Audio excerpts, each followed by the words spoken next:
بسم اللہ الرحمن الرحیم۔ گمنام ہیروز کے معزز ناظرین، السلام علیکم۔ آئیے چلتے ہیں کہانی کی طرف۔ میری بہن الا بی بی اس بیمار کے دماغ میں جا کر خود کو انابیلا کہتی رہی ہے، تمہاری ستیلی ماں ارناکوف اور ولادیمیر وغیرہ یہ معلوم کر کے پریشان ہو گئے ہیں کہ تم کہیں زندہ ہو اور پراسرار علوم جانتی ہو، ٹیلی پیتھی بھی جانتی ہو اور ان سب کو چیلنج کر رہی ہو۔ وہ ہنستے ہوئے بولی، تمہاری بہن نے مجھ سے پہلے ہی میرا نام لے کر انہیں پریشان کر دیا ہے۔ وہ یقیناً مجھے ڈھونڈ رہے ہوں گے۔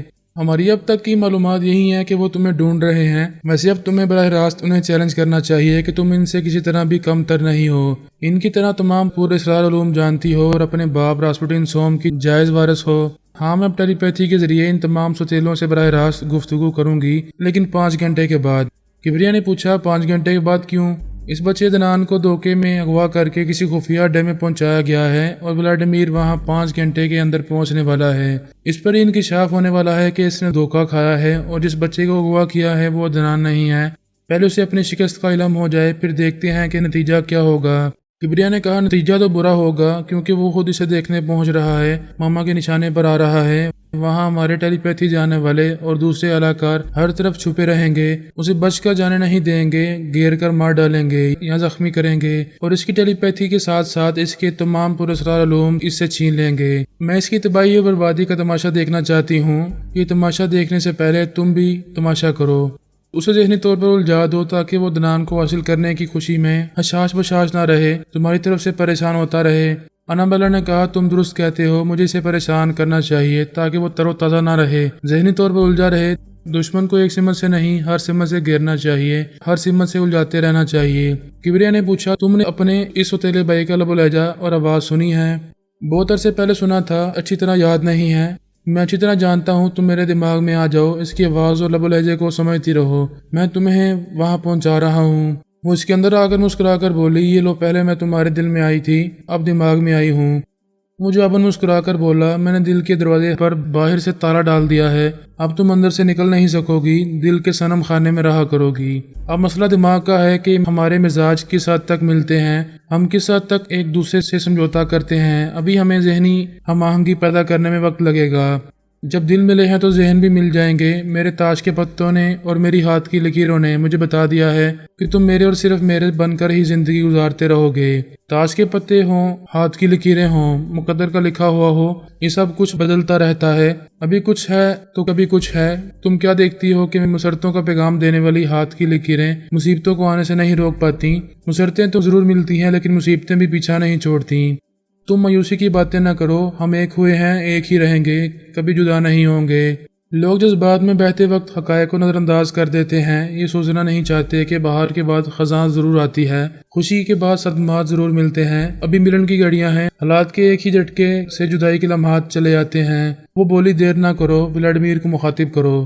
کبریا نے خیال خوانی کی پرواز کی، پھر ولادیمیر کے دماغ میں پہنچنا چاہا تو اس نے سانس روک لی، وہ دونوں واپس آ گئے۔ کبریا نے کہا، تم ولادیمیر کی سوچ اور لب و لہجے کے ذریعے اس کے دماغ میں پہنچی تھی، لیکن میرا سہارا تھا، اب میرے سہارے کے بغیر خیال خوانی کی پرواز کرو، اس کے دماغ میں جاؤ۔ انابیلا نے خیال خوانی کی پرواز کی، اس کے دماغ میں پہنچی تو وہ ایک ذرا غصے سے بولا، تم کون ہو؟ وہ بولی، انابیلا، شاید تم یہ نام بھول گئے ہو، اتنا کہہ دوں کہ تمہاری ستیلی بہن ہوں۔ میری کوئی ستیلی بہن نہیں ہے، مجھے ڈسٹرب نہ کرو، میں اس وقت بہت مصروفیت میں ہوں۔ میں تمہاری مصروفیات اچھی طرح جانتی ہوں، تم نے فراز علی تیمور کے بیٹے عدنان کو اغوا کیا ہے، میں اسی سلسلے میں بات کرنا چاہتی ہوں۔ وہ سوچ میں پڑ گیا، پھر اس نے ایک فون نمبر بتاتے ہوئے کہا، تم اس نمبر پر جس سے بات کرو گی وہ میرا علاقار ہوگا، میں اس کے اندر آ کر تم سے بات کروں گا۔ اس نے سانس روک لی۔ انابیلا کی خیال خوانی کی لہریں واپس آ گئیں، وہ کبریا سے بولی، اس نے اپنا فون نمبر دیا ہے، وہ اپنے علاقار کے ذریعے مجھ سے بات کرے گا۔ کبریا نے مسکرا کر کہا، میرا اندازہ درست نکلا، میں جانتا تھا کہ وہ ایسا ہی کوئی طریقہ کار اختیار کرے گا۔ وہ اپنا موبائل فون نکال کر نمبر پنچ کرنا چاہتی تھی، کبریا نے اس کا ہاتھ پکڑ کر کہا، اتنی جلد بازی اچھی نہیں ہوتی، ذرا سوچ سمجھ کر قدم اٹھایا کرو۔ اس نے پوچھا، اب کیا ہوا؟